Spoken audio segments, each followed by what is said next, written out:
Buenas tardes. Vamos a proceder a dar comienzo a la conferencia, a una de las conferencias del segundo ciclo de Conferencia de Innovación Empresarial, de Excelencia de Innovación Empresarial, que desde el Vicerrectorado de Transferencia e Innovación Tecnológica, por segundo año, pues se pone en marcha. Ahora estamos finalizando, por tanto, el segundo ciclo correspondiente al año 2000. Le voy a ceder la palabra a don Manuel Gómez Delgado, director del Departamento de Servicios de Empresas de la Confederación de Empresarios de Cádiz, que es la Confederación de Empresarios de Cádiz, participa en la coorganización y difusión de estas conferencias. ¿Lo quiere, Manuel? Buenos días a todos. Para agradecer a la Universidad de Cádiz que cuente con la Confederación de Empresarios para este tipo de conferencias o ciclos de conferencias. Para nosotros es un placer. Prueba de ello, que creo que esta es la sexta dos seminarios que tratamos, seminarios multisectoriales en el cual se están exponiendo de alguna forma todas las innovaciones que están llevando a cabo las empresas. Y bueno, la empresa Indra, que es un referente no nacional sino internacional en este tipo de materias, y que espero que sirva hoy como espejo para el tejido empresarial gaditano, para verse reflejado y para que apuesten seriamente por la innovación y por el desarrollo tecnológico. La Confederación viene haciendo actuaciones también en materia de apoyo a la innovación. Tenemos una comisión de innovación dentro del seno de la Confederación y también contamos con un centro de apoyo a la innovación en Chiclana, la Frontera, el cual os invito a aquellos que no lo conozcan a que se puedan pasar. No me voy a extender más, le cedo la palabra, le agradezco a Eduardo y también a la directora de la Escuela Superior de la.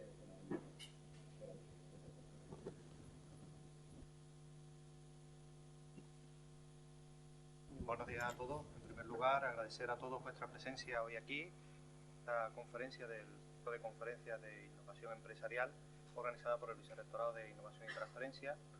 El primer momento que el Vicerrectorado de Innovación y Transferencia, este tipo de conferencias, se pusieron en contacto con nosotros para que el centro acogiera algunas conferencias relacionadas con temas de ingeniería, puesto que consideramos que era importante tanto por el alumnado de nuestro centro como por los propios profesorados de grupos de investigación relacionados con el ámbito de la ingeniería en este tipo de materias.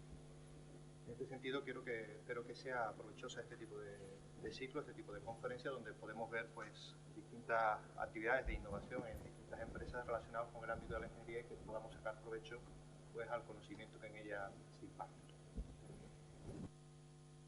Bueno, efectivamente este es, como decía antes, el segundo ciclo, el segundo año.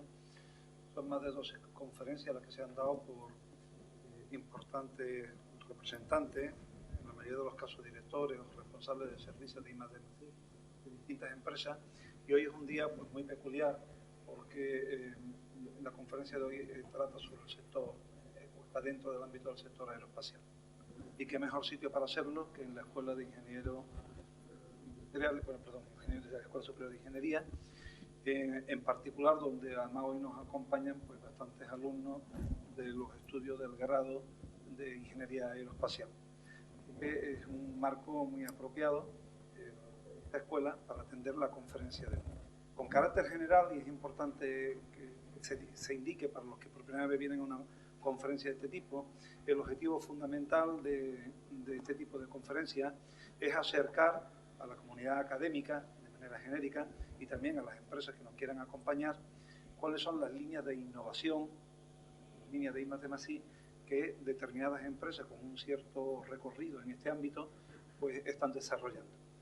Como decía el representante de la Confederación de Empresarios, Indra es una empresa con una presencia multinacional, evidentemente muy importante, con 40.000 empleados, con una empresa de base tecnológica muy importante, que tiene mucho que decir en el ámbito y que de hecho hace mucho en el ámbito de la ingeniería aeroespacial.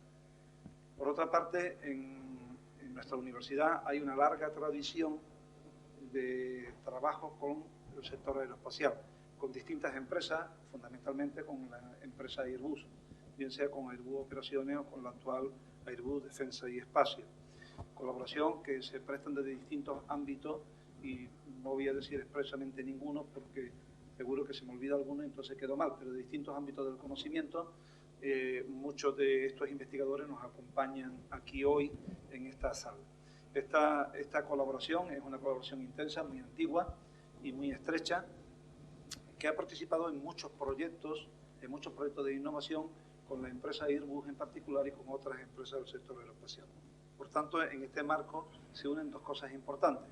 Uno, los que serán futuros ingenieros aeroespaciales, que esperemos que además tengan un buen recorrido profesional y que en algún caso algunos de ellos intervengan en el ámbito de la innovación.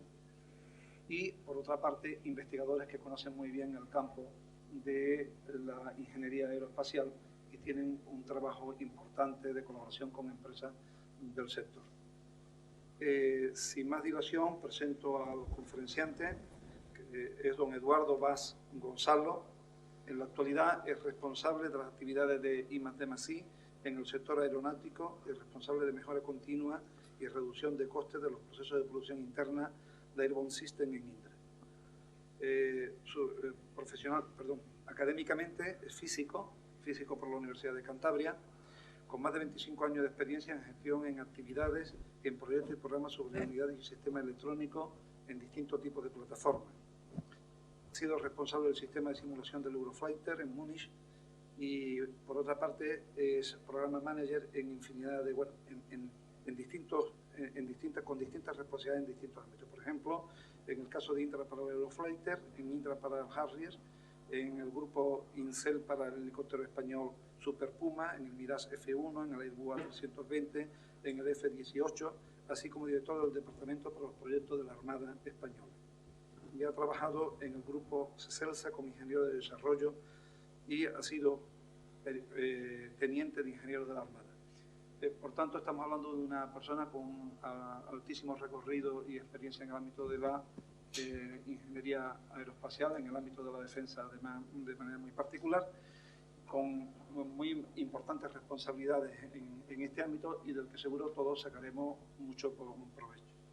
Pues nada más, le cedo la palabra a don Eduardo Vaz Gonzalo. Muy bien. Gracias, buenos días. La verdad es que me da un poquito de miedo escénico porque yo no estoy acostumbrado a este tipo de público. De hecho, la presentación que traigo pues es normalmente para convencer a otros players del mercado, para convencerles de que nos hagan un hueco, de que nos dejen meternos en una actividad o en otra, convencerles de que somos capaces de hacer cosas y si es posible, pues tener la oportunidad, ¿no? Así que voy a cambiar un poco el discurso sobre la marcha, porque me imagino yo de estudiante de ingeniería hace 30 años y no sabría muy bien qué es lo que yo esperaba de una conferencia de este estilo, ¿no? Entonces, bueno, ya en la introducción Javier ha dicho cuál es un poco mi trayectoria. Actualmente mi responsabilidad es doble. Por un lado, intentar, que he visto también que tenéis en los paneles por ahí, cursos y actividades relacionadas con Lean Manufacturing y con Lean Culture en general, ¿no? Que es en definitiva tarea de mejora continua de procesos y diseños y productos. Y mi otro área de responsabilidad actual es efectivamente en el área de I+D+I, de innovación dentro de la compañía y en particular dentro del área de sistemas aeronáuticos. Presentación, Indra, sistemas y equipos embarcados o de avión o de aviónica. Puede parecer un título un tanto pretencioso. Indra tampoco significa gran cosa en el mercado nacional, en el mercado mundial a este respecto, pero también es cierto que sí hemos hecho nuestros pinitos. ¿Por qué? Pues porque estamos en un nivel intermedio entre los plataformistas, Airbus, que es siempre nuestro amor y odio por encima, y los de ellos americanos, que nos limitan o nos condicionan terriblemente lo que podamos o no podamos hacer. He puesto una foto del Eurofighter por varias razones. Una, porque yo creo que hay que destacar también lo que los grandes programas en los que se ha embarcado han supuesto a nivel industrial para todo tipo de... yo casi nací con el Eurofighter y me moriré profesionalmente hablando con el Eurofighter. Incluso el Eurofighter me sobrepasará, ¿no? Entonces, ha estado relacionado con el Eurofighter. Soy un hijo del Eurofighter. Quiero decir eso, me planto en el año que estaba a punto de acabar la carrera. No se me ocurriría pensar que estoy trabajando toda mi vida en una forma, pero ¿no? Entonces, bueno, mundo aeronáutico implica que un avión vive aproximadamente 50 o 60 años y el que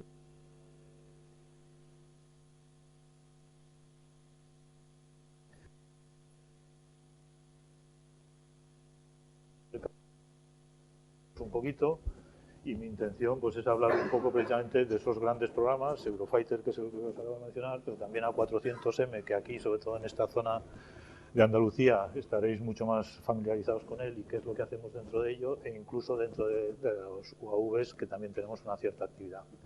La presentación está enfocada un poco para que conozcáis un poquito lo que hacemos, pero por favor sentiros libres de interrumpirme todo lo que queráis, de preguntar lo que se os ocurra, que buenamente si puedo responder, responderé, y si no, pues tomaré nota y ya os lo responderé más adelante, ¿vale? Indra es actualmente una macroempresa, teniendo en cuenta que cuando empezamos, o yo cuando empecé en un centro que éramos aproximadamente unas 150 personas y que nos metimos en algún berenjenal tecnológico del cual no sabíamos todavía si íbamos a salir vivos o no. Entonces, actualmente es una empresa con 40.000 empleados.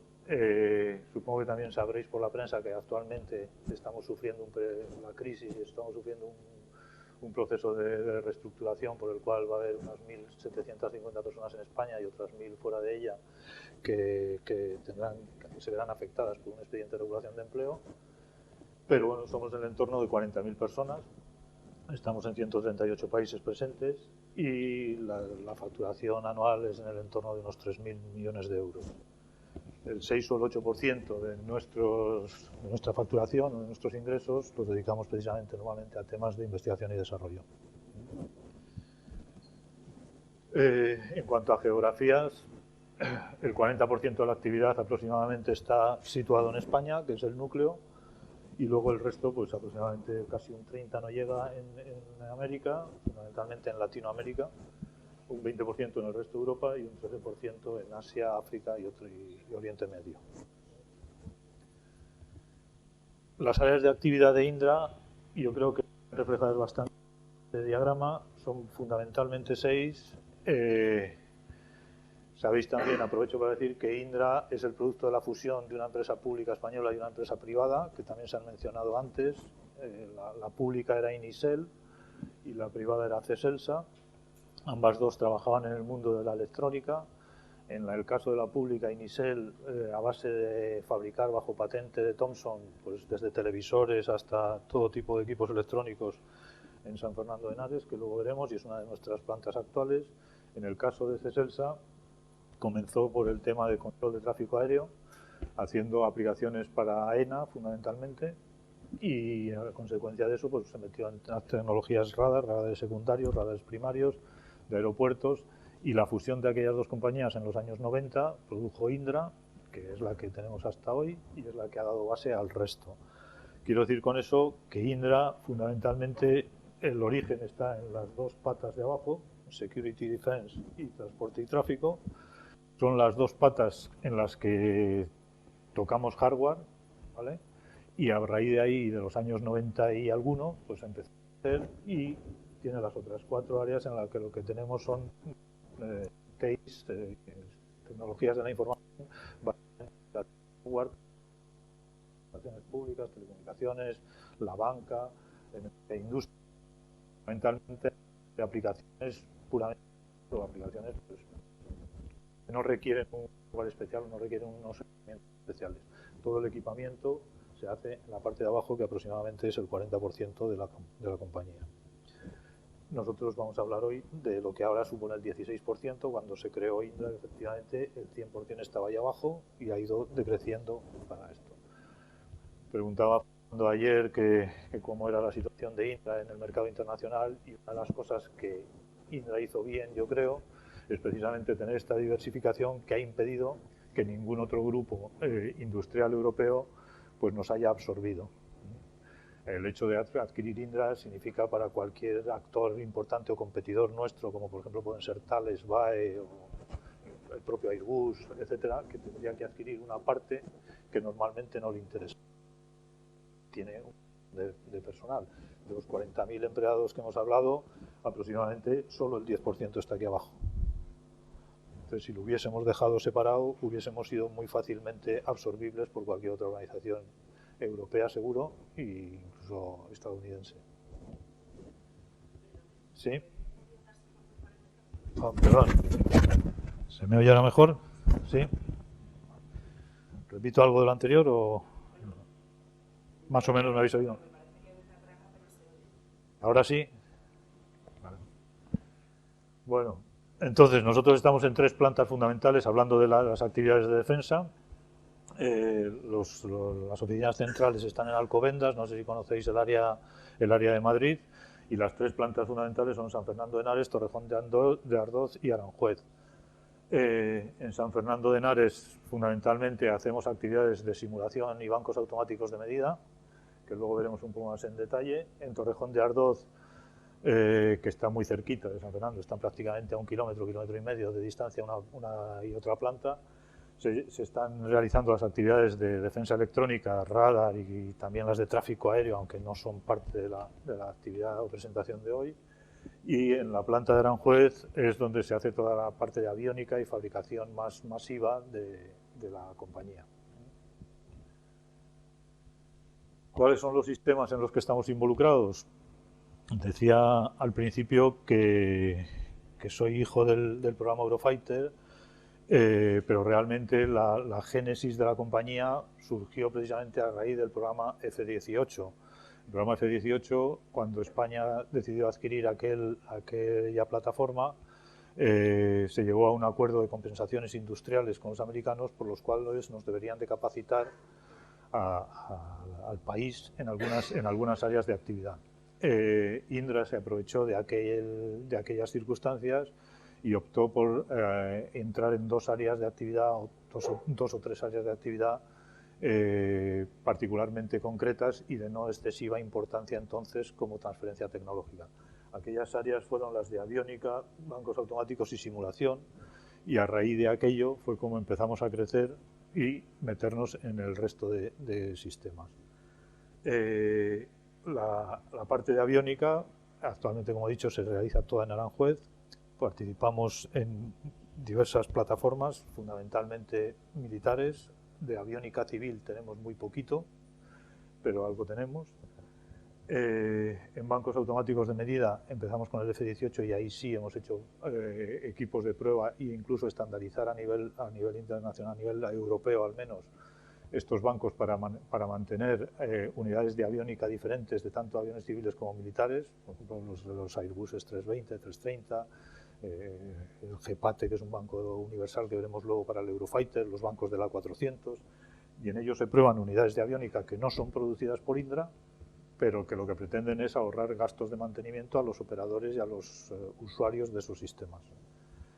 Y iniciamos la actividad, como digo, básicamente produciendo bajo diseño americano, hasta que llegó un punto en que dijimos, coño, pues si esto sabemos fabricarlo, creemos que también sabemos diseñarlo, ¿por qué no nos atrevemos?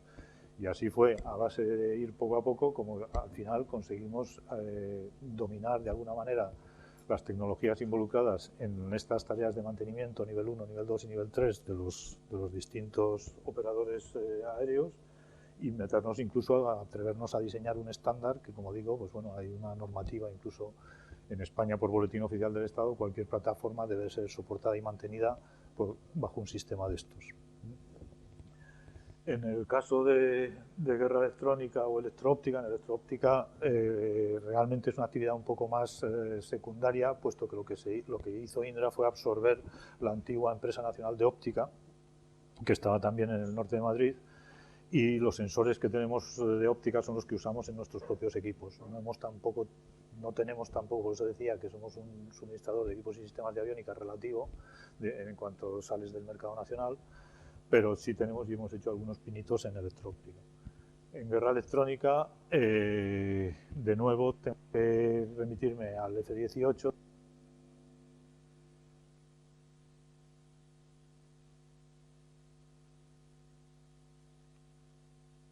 Esos equipos al Ministerio de hacer las librerías nosotros y de poder mantener una cierta autonomía y control sobre el software que llevaban embebido esos equipos. con esa tarea empezamos y bueno, finalmente pues ahora mismo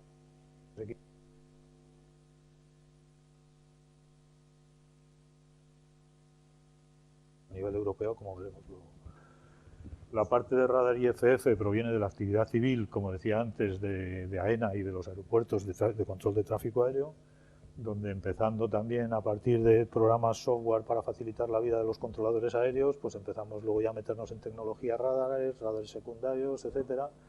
Y ayer también en la cena salió el ejemplo del radar tridimensional, el radar 3D, que es el radar del Sistema de Defensa Aérea Español, que está instalado en los, no me acuerdo si son 15 o no sé cuántos picos a nivel nacional, y que fue el contrato que lo que hizo Indra en aquel momento fue apostar, el Estado español tenía una oferta de Hughes, empresa americana, para imponer todo el sistema de defensa aérea en España, y Indra lo que hizo fue decir, yo lo hago por $1 menos de lo que te cobre Hughes, y si me sale mal, pues te compro el de Hughes y te lo pongo. La apuesta fue bastante arriesgada, pero bueno, al final pues hemos conseguido tener un producto y estar en un área de actividad que es muy retadora y desde luego el producto es muy novedoso y muy valorado también internacionalmente.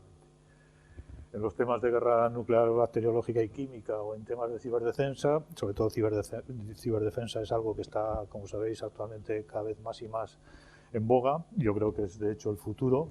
Hablar ahora de defensa casi está prohibido. Quiero decir que todo el mundo pues habla de seguridad más que de defensa, nunca se trata la palabra defensa, pero lo que sí va a tener bastante auge en el futuro y sobre todo los estudiantes que quieran enfocarse, en mi opinión, a un mercado que pueda tener futuro, pueden empezar a pensar en ello. Y luego, pues efectivamente, también hemos hecho, no somos plataformistas, no somos Airbus, no queremos hacer aviones, no es nuestra vocación, pero qué duda cabe que sí nos hemos metido en temas pues, de hacer plataformas pequeñas por los sistemas que implementamos. En los UAVs, pues poner sensores de infrarrojos o algún sensor radar o sistemas de comunicaciones. Y incluso este pequeño avión, que es intentar ocupar un mercado con todo el tema, y sobre todo por aquí por el sur, y los que tenéis frontera con el mar, lo sabéis más, en temas de control del espacio marítimo, digamos, ¿no? O sea, para no solo inmigración, que está muy de boga, sino pues también el tráfico, el narcotráfico en las costas, etcétera, ¿no? Los sistemas de costeros de defensa y bueno, complementarlos con un pequeño avión actualmente y hoy en día pilotado,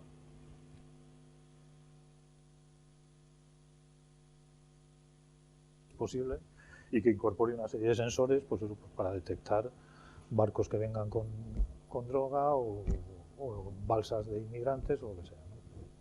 Entonces, bueno, pues esta es la panoplia, digamos, de actividad en la que está Indra. Como digo, no podemos sacar pecho y decir que somos los mejores de nada, pero chopinitos en casi todo, en unas cosas somos más líderes que en otras, pero bueno, siempre muy al tran y siempre basado en defensa. Muchos de estos productos están civilizados, por decirlo de alguna manera, y en muchas plataformas civiles. Productos concretos tampoco me voy a detener mucho, ¿vale? Pero luego si alguien tiene algún interés en alguno, pues le puedo contar algo de lo que pueda, pero bueno, pues tenemos productos de defensa aérea, de sistemas de misión, sensores, simuladores, hacemos un poquito más.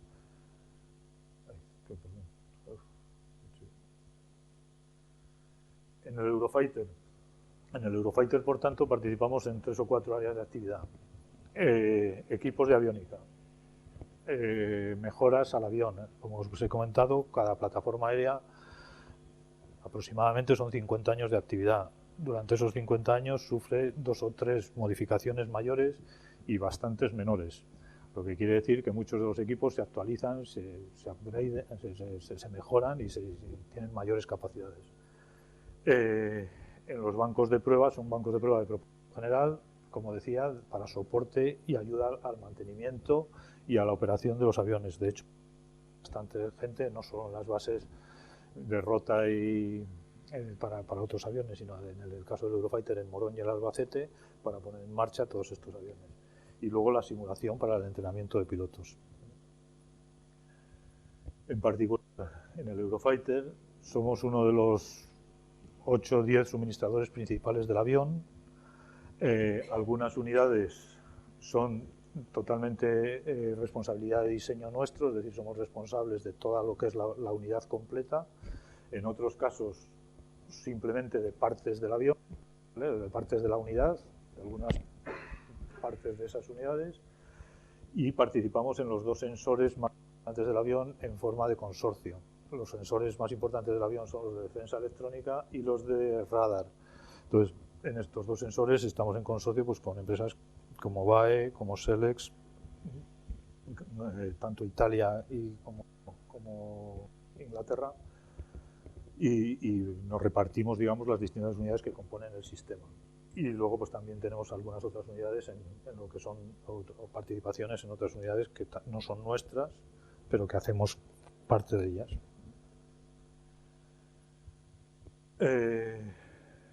En algunos UAVs, una de nuestras áreas de actividad, enlazando con los temas de I+D que decíamos, por los que ha apostado Indra, es por estar en temas de Power Electronics o control de potencia, y nos hemos metido muy mucho y estamos intentando meternos no solo en plataformas de UAV, sino también en programas, ya empiezo a mencionarlo un poco porque no está puesto en la presentación, en programas sobre todo como Clean Sky, donde estamos cada vez más y es el origen un poco de que esté hoy yo aquí, porque Daniel, gracias a Daniel que presentamos una propuesta conjunta que finalmente o desgraciadamente no salió, pero bueno, confiamos en que las próximas en alguna de ellas tengamos éxito, pues van precisamente en hacer cosas en este área. Estas son el tipo de unidades que tenemos. En el radar del Eurofighter, como decía, nosotros somos responsables fundamentalmente del diseño de la plataforma de antena, de todo el sistema de movimiento de la antena, y luego tenemos también una de las unidades auxiliares del radar. Este radar fue y es actualmente, está siendo objeto de modificación y de actualización para hacerlo no mecánico, sino automáticamente de barrido electrónico, y es una de las grandes modificaciones del avión que está en curso. En el sistema de defensa electrónica también somos responsables de algunos de los módulos que lo componen.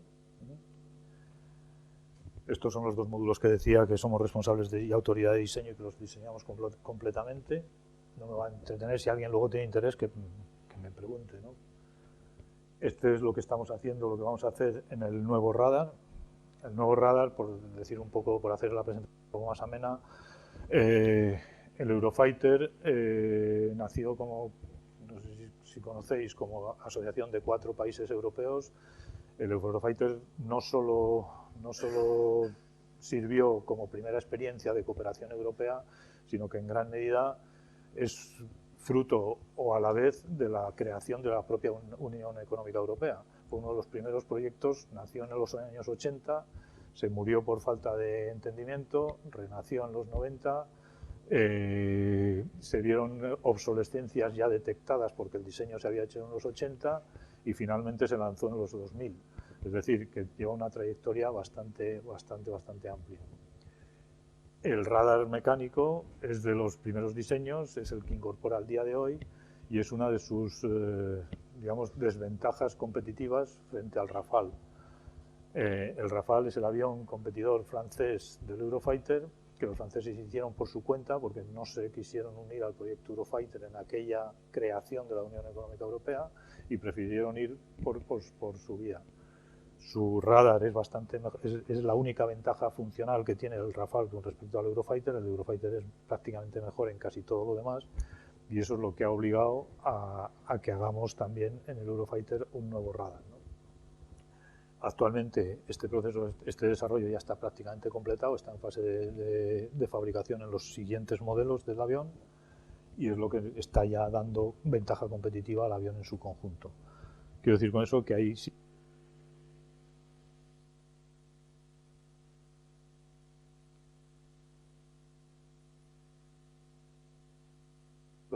el avión, los sistemas que llevan dentro que el propio avión, cada vez más el avión es más eléctrico y menos importancia en otros aspectos. Hace años el avión era motor y chapa y pon cualquier cosa que vuela y lo demás, lo que tenga que meter, lo meto. Actualmente la tendencia es todo lo contrario. La importancia de los sistemas en el coste total del avión, en el precio total del avión, en los desarrollos tecnológicos alrededor del avión van cogiendo cada vez más y más incremento, ¿no? Sí.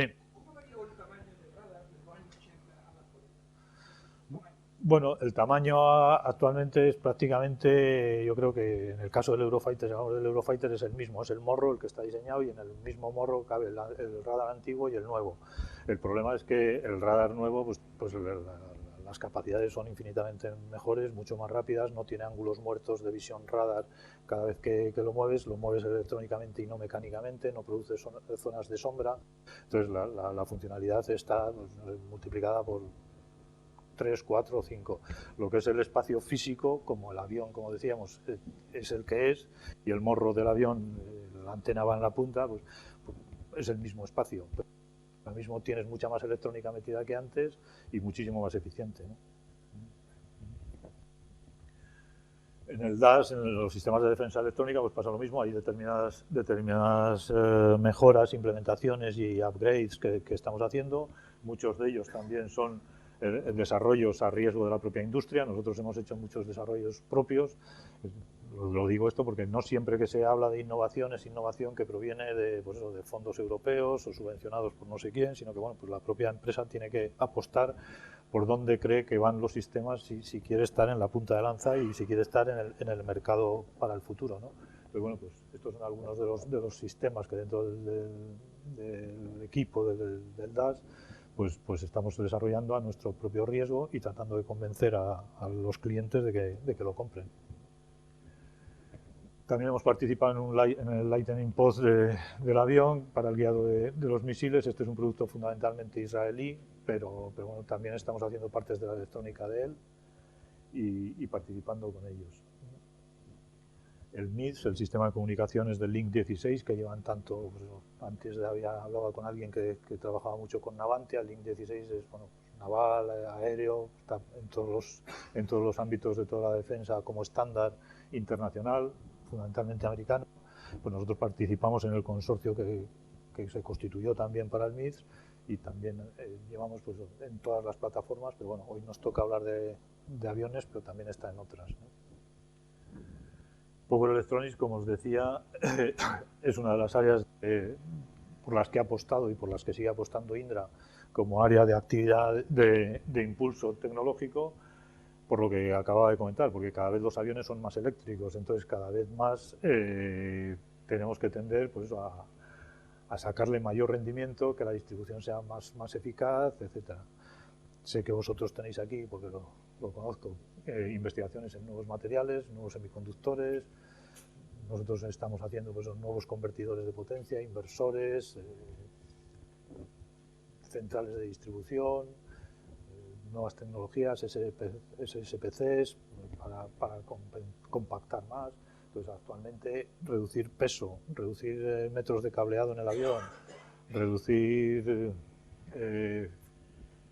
equipos, en definitiva, es una tarea fundamental en la que está prácticamente pues, todo el sector aeronáutico. En bancos de prueba he mencionado ya que el origen fue el F-18, pero bueno, lo que se trata es de tener un estándar, en este caso un banco de prueba sobre el que se pruebe cualquier unidad electrónica.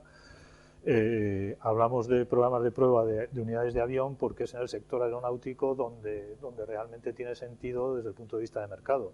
Este banco podría servir para probar la tarjeta de un móvil o de una radio o de cualquier equipo electrónico que pense. Evidentemente, lo que no tiene sentido es el coste de desarrollo de un programa de pruebas y te sale mucho más barato, ¿no? No tienes que dedicar meses y años de ingeniería a un producto de estos, pero cuando estás hablando de unidades de aviónica que valen varios miles o decenas de miles de euros, pues entonces cuando empieza a adquirir sentido el tener los bancos automáticos de medida. El origen, ¿cuál es? El origen es que muchas veces cuando el piloto de cualquier avión, civil o militar, aterriza, me ha fallado tal unidad. Bueno, sácala que vamos a ver si funciona o no funciona. El procedimiento tradicional era sacar la unidad, mandarla al fabricante, normalmente no español, sino americano o de por ahí. El fabricante americano recibía la unidad, pasaba su factura, te la devolvía y no había hecho nada porque no daba es lo más frecuente. Las sensaciones del piloto de que esto no funciona, la mitad de las veces aproximadamente no hay fallo en la unidad. Entonces, esos son unos costes tremendos y esto es lo que pretende, o este es el origen de ser o la razón de ser de los bancos automáticos de medida. Se trata de que en cuanto salga del avión, probar y saber si está bien o está mal. Si está bien, vuelve al avión. Si está mal, ¿qué es lo que falla? La tarjeta 3. Entonces, esto es lo que le mando al fabricante, pero no le mando toda la unidad. Tengo repuestos suficientes, cambio el repuesto y soy mucho más operativo. Esa es la filosofía que subyace a todo esto y donde tiene sentido, como digo, desde el punto de vista de mercado es en el sector aeronáutico. En otros sectores puede tenerlo, pero bueno, pues no hay esa necesidad tan imperiosa. Pues ya digo, muchas veces es más barato, en lugar de reparar, pues tirar y comprar otro. En soporte, pues lo que he comentado, lo que sí tenemos es pues mucha ingeniería puestas fundamentalmente en las bases aéreas o en Getafe también, en instalaciones de Airbus o instalaciones de clientes que usan todos estos sistemas, y tenemos nuestra propia ingeniería que ayuda al usuario, en este caso a las Fuerzas Armadas. No sé quién decía de Rota, en Rota también tenemos un equipo de gente que normalmente pues da soporte a los Harrier, que también en su día hicimos un banco de pruebas para el V8. Eras tú, ¿no? El que sabías estar trabajando con Harrier. Pues en los Harriers tendrás un banco muy parecido a este. El banco en ese caso fue imposición porque el programa Harrier, España entró como consecuencia de un acuerdo tripartito entre Estados Unidos, Italia y España para cambiar el radar del avión y poner el mismo radar que tenía el F-18.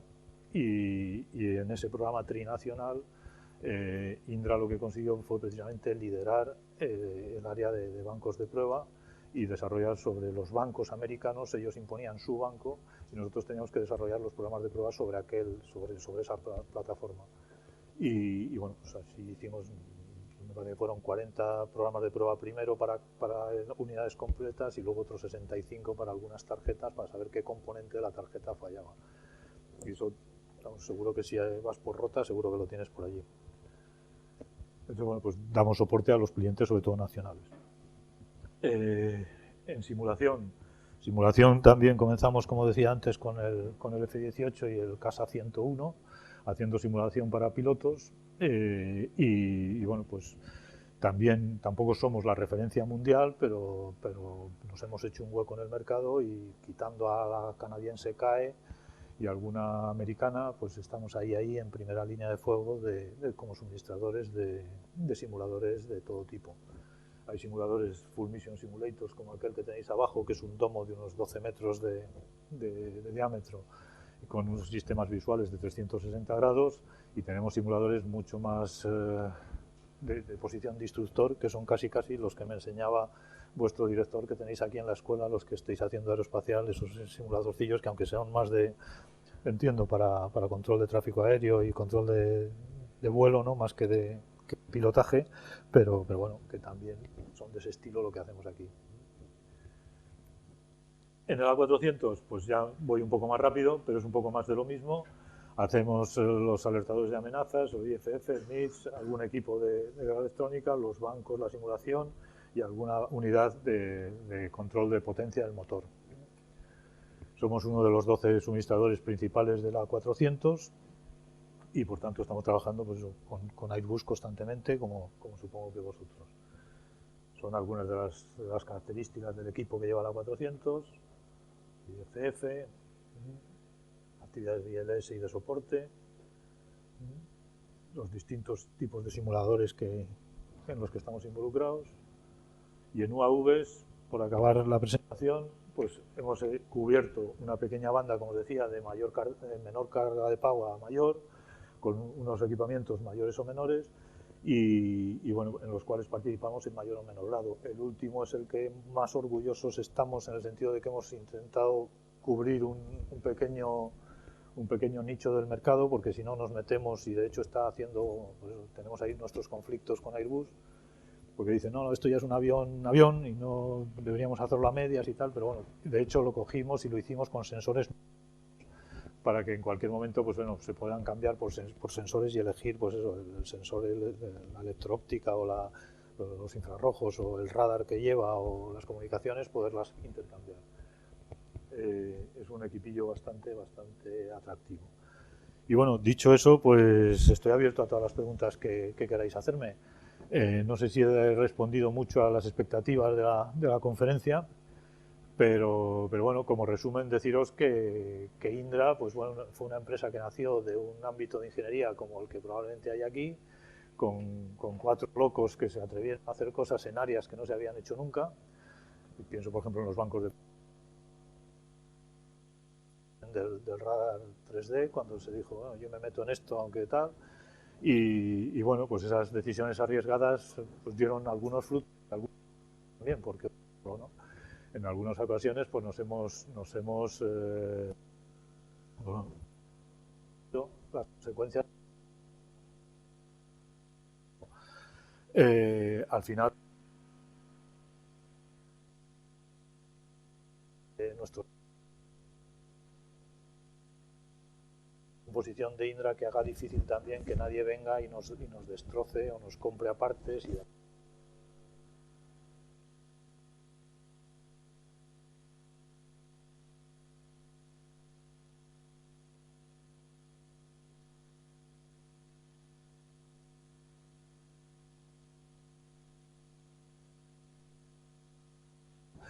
una multinacional. Yo simplemente creo que hay que ser un poco más humildes, hacemos cositas en muchas áreas, intentamos meternos allá donde vemos que podemos o podemos hacernos hueco, unas veces pisamos más callos que otras, unas veces nos echan más que otras y así vamos sobreviviendo. Nuestro estándar es intentar hacer lo que hagamos pues eso, con los mayores estándares de calidad posibles, y metiéndonos en todas aquellas tecnologías poco a poco novedosas que creemos que van a ser el futuro de la aviación. Los grandes programas son los que han permitido posicionar a Indra donde está hoy. Es muy difícil que vuelva a haber grandes programas como los que ha habido hasta ahora. Muy probablemente yo en mi vida profesional no los vea. Casi seguro que no va a volver a haber un Eurofighter ni un A400, para vuestra desgracia, digo. Pero seguro también que vais a tener muchas más oportunidades. Seguro que van a aparecer otras áreas de actividad, como decía antes, la ciberdefensa o como los UAVs, que supuestamente deberían de tener un largo recorrido tecnológico y de evolución futura. Recomendaciones, pues que estéis ilusionados en donde os metáis y que sigáis currando como locos.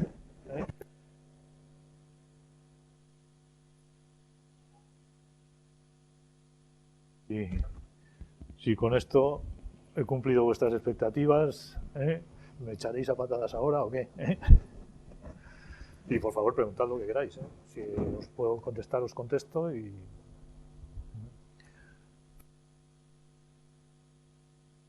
¿Se anima alguien a preguntar?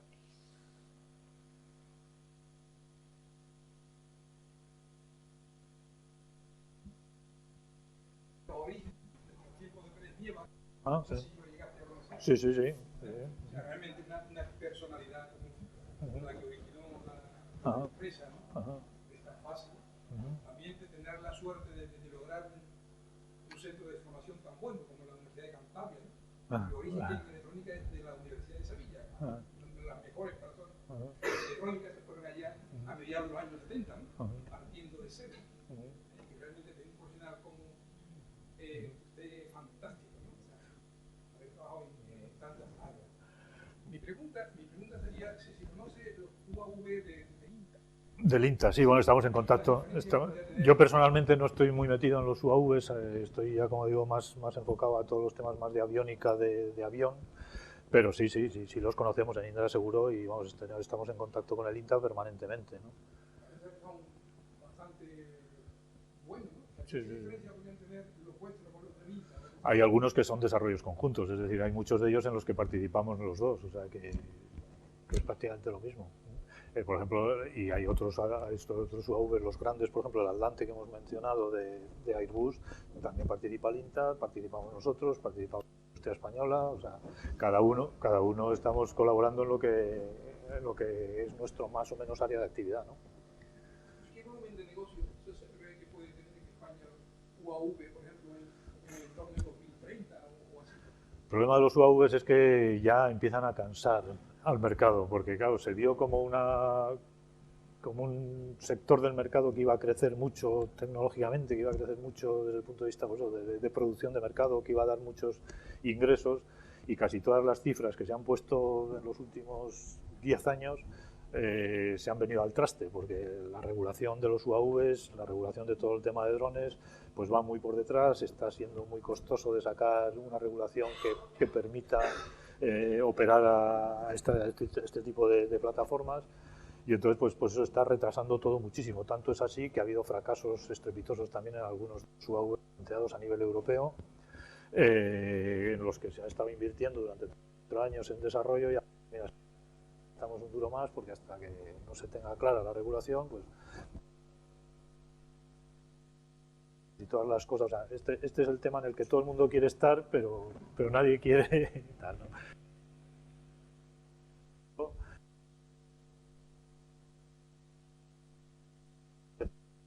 Esa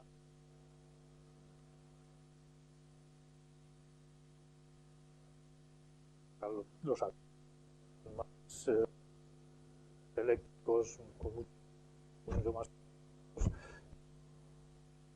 pilotos, esto solo durante las fases de aterrizaje y de despegue y todo el vuelo.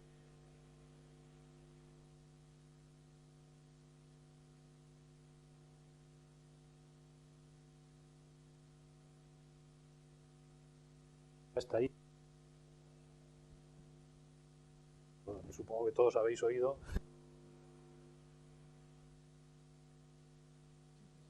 mercancías con drones en la casa de cada uno, ¿no? Y bueno, pues tecnológicamente yo creo que es posible.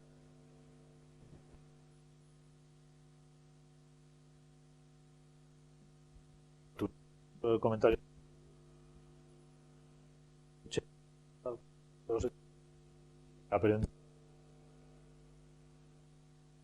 Lo del Doran, bueno, a la gente de Hughes. Fue él porque era el responsable y fue el ojo. Y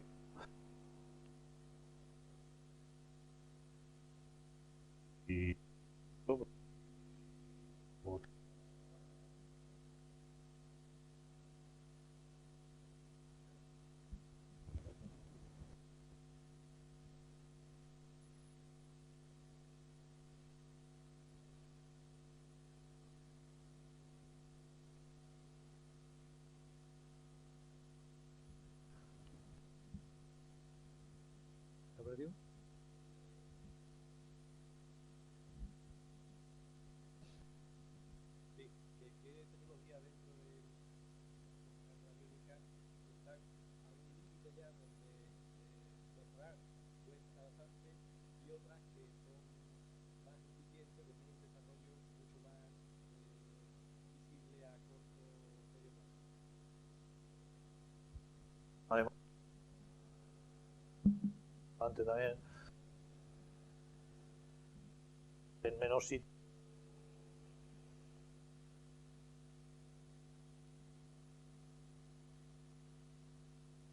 30 veces más de capacidad, 10 veces más de capacidad, ¿no?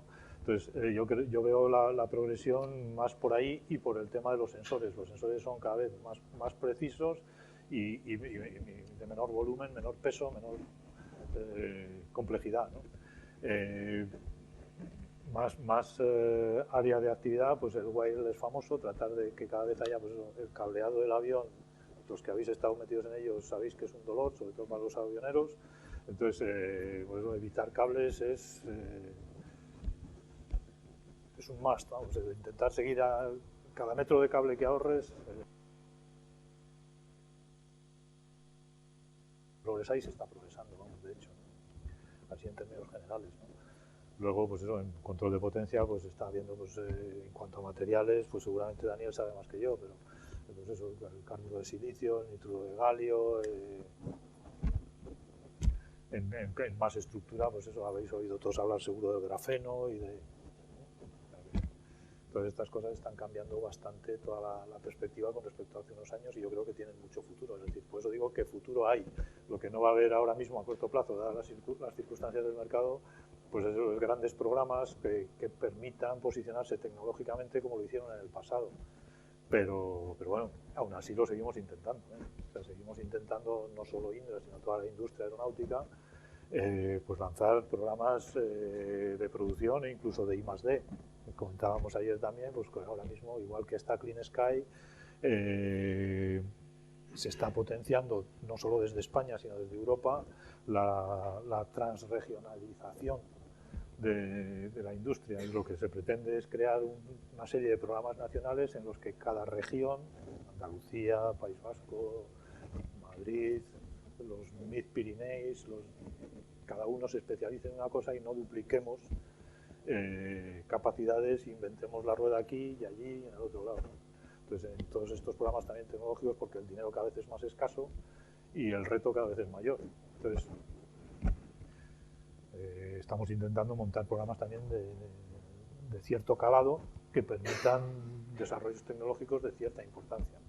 Porque si no, por la vía de ir cada empresa por su lado e invertir lo suyo, pues bueno, está bien, pero muchas veces no es suficiente.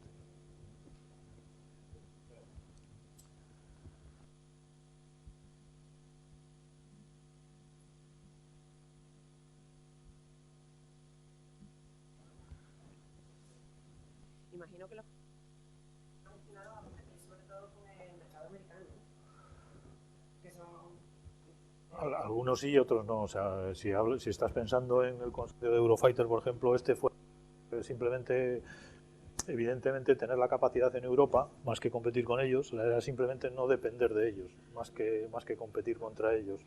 En el caso de Eurofighter era disponer en Europa de una capacidad de un avión de combate que de otra manera se lo hubieses tenido que comprar a ellos. O sea, España, ¿qué hubiese hecho? Igual que había comprado el F-18, si no se hubiese metido en el Eurofighter, hubiese comprado un avión americano casi con seguridad. Vamos.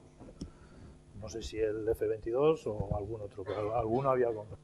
Entonces, el programa Eurofighter lo que hizo fue eso, capacitar a Europa, y además en un momento crítico, que era el momento de construcción de la Unión Económica Europea, pues en mantener una cierta actividad. El programa Eurofighter nació en marcos, liras, pounds y pesetas.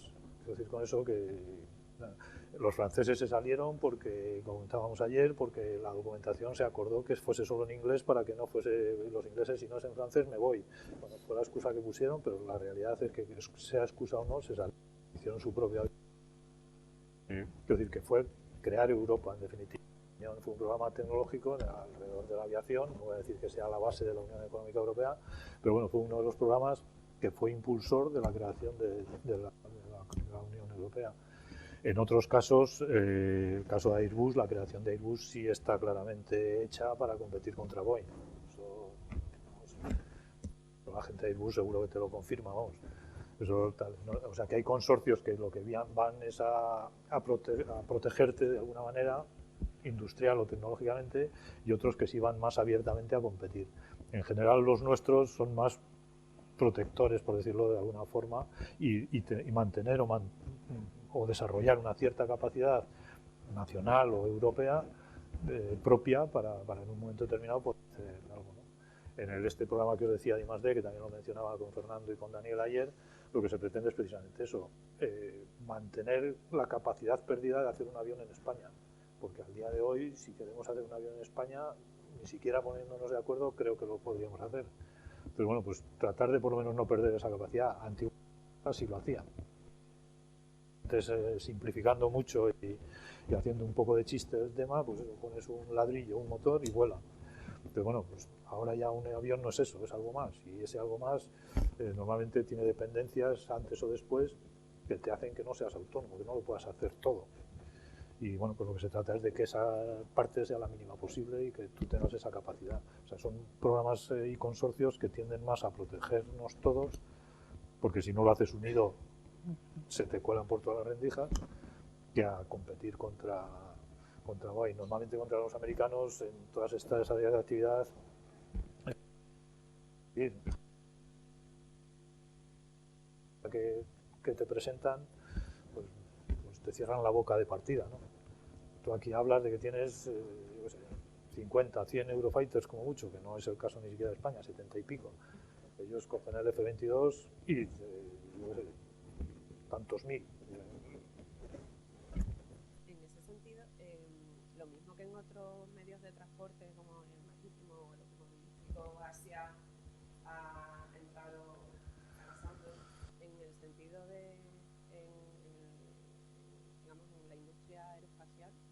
teme algo parecido o no se teme? ¿O qué nivel de desarrollo tiene?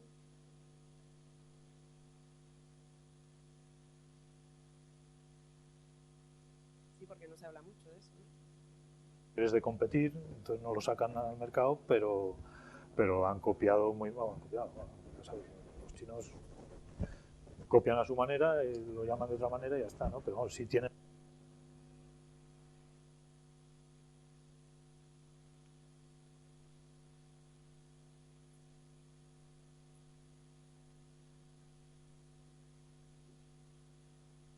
En el sector aeronáutico y, como tú dices, pasará en todo. Otro es mucho más contundente quizás o más conocido, ¿no? Por eso quería preguntar por este sector.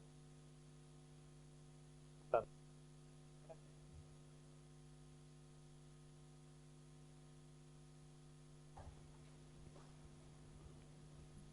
Bueno, quizás a mi pregunta respuesta es corta. Es sobre estos productos que tenéis aquí. ¿Indra los vende como producto acabado? Digo, los de la pantalla. Pues en los 3 primeros yo creo que colaboramos con gente. El último, como te digo, sí somos autónomos y sí lo podemos vender. La plataforma en este caso. ¿Y ahí sobre defensa? ¿Es la única aplicación o tenéis clientes? Bueno, realmente, como te digo, por ejemplo, más que de defensa es más de guardia civil.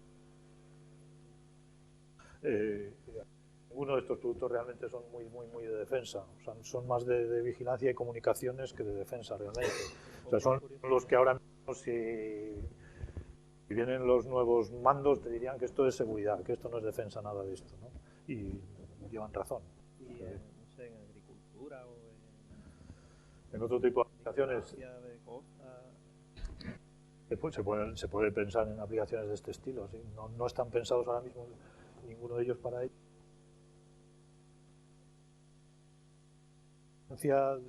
Y comunicaciones y control de fronteras hasta el límite del límite marítimo, ¿no?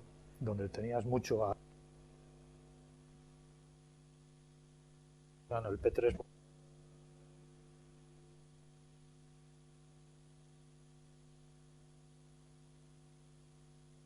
Entonces, bueno,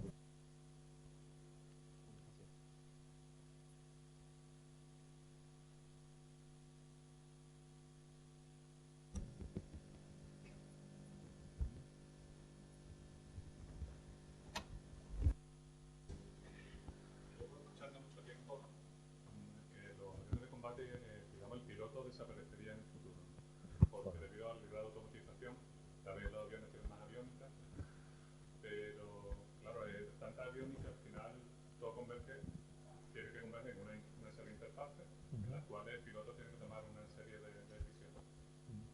El entorno en el que se mueven estas personas es muy agresivo, ambientalmente, de portaje, de toma de decisiones, de nervios, etc.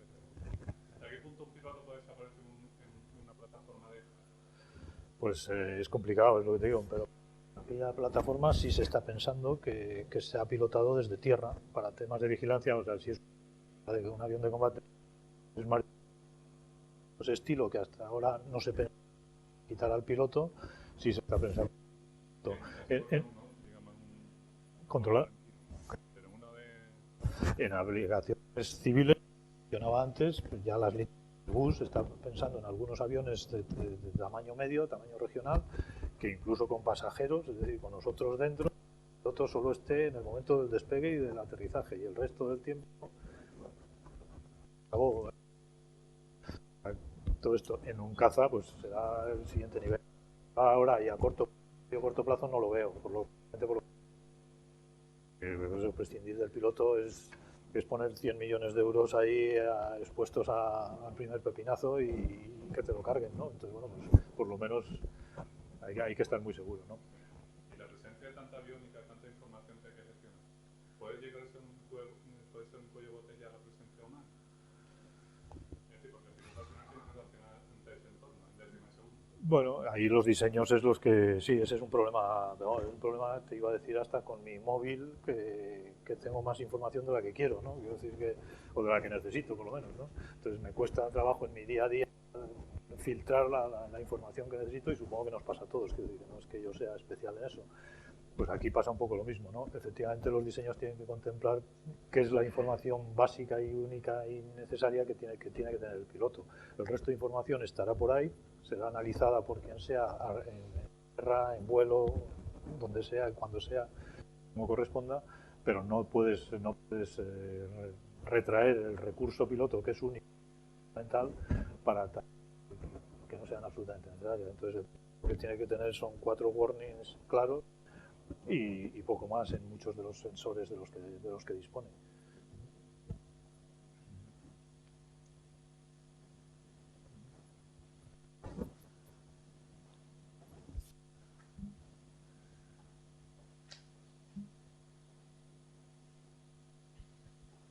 Bueno, gracias por la presentación. Y una pregunta haciendo referencia también a que en una escuela de ingeniería nosotros lo que formamos son jóvenes ingenieros o ingenieras que van a encontrar algún hueco, normalmente en empresas de tipo tecnológico. Muy breve, me ha comentado una cosa que por lo más difícil, ¿no? Porque la época que comentaba esa forma Indra,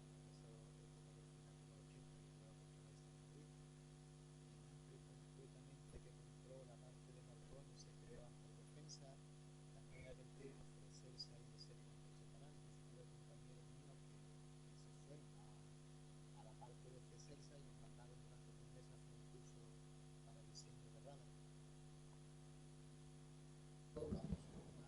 Entonces, esa era una época romántica donde realmente se diseñaba en España de la parte de la electrónica y se fabricaba.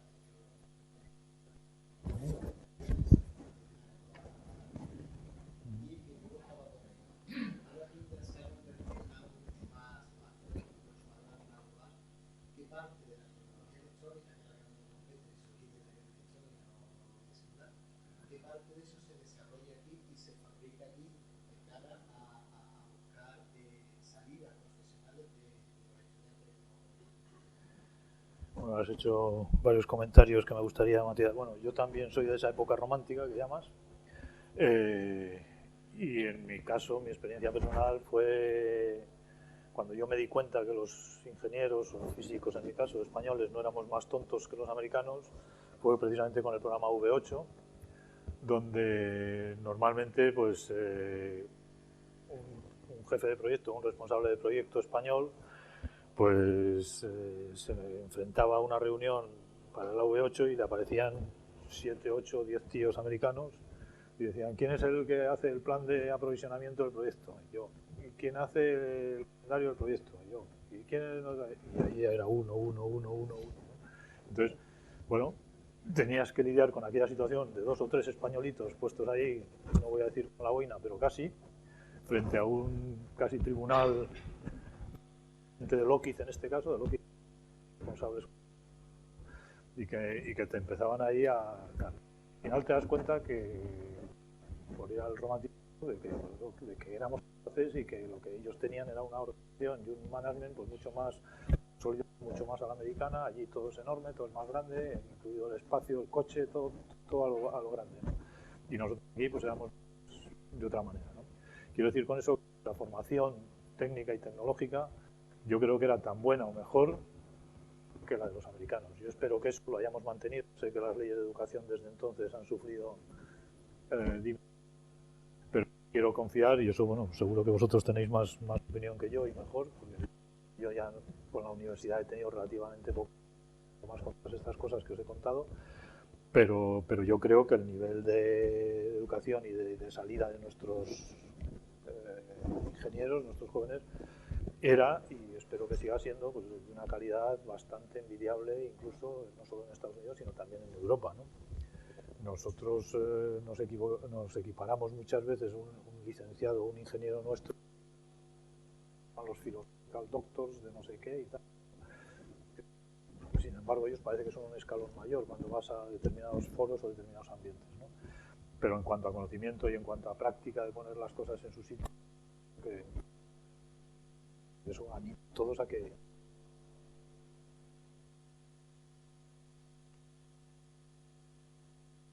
seguimos diseñando a veces propuestas de estilo que decíamos, el consorcio, por lo que decíamos antes o mencionábamos antes, de que es muy difícil que tú te especialices tanto en algo, que tengas un producto tan fenomenal, que te lo vayan a comprar a ti, solo a ti, y no haya otro que al día siguiente te lo haga igual, ¿no? Entonces, eso te obliga, pues eso, a ciertas alianzas, ya que tus diseños ya no son tan tus diseños, sino los diseños en los que participas. Pero salvo ese comentario, yo creo que seguimos en la misma línea de entonces, y efectivamente sí es cierto que la organización como tal es cada vez más monstruosa, con lo que implica de más estándares, de menos actuar a la española o a la latina, de esto me lo soluciono yo, no te preocupes, que me lo llevo en la maleta, que te traigo, que te pongo, sino que hay que seguir ya más procedimientos mucho más, digamos, profesionales, estables, de mejora continua, en definitiva, pero que yo creo que seguimos diseñando y desarrollando como en aquella época que has mencionado, ¿no? Quizá no nos metamos tanto por lo que hemos aprendido, algunos que hemos recibido en berenjenales tan gordos como... Pero bueno, hay tantas oportunidades.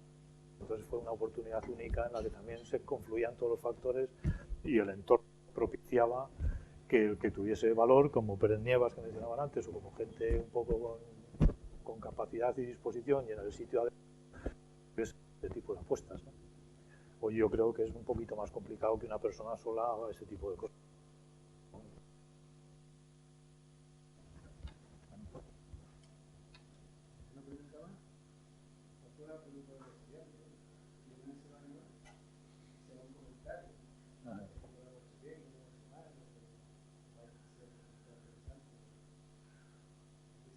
O sea, aburrido, ¿no? Una cosa simplemente a efectos prácticos. Si no certificado, pasa por ahí una hoja de firma, que vaya firmado y quiera certificado, pues es difícil.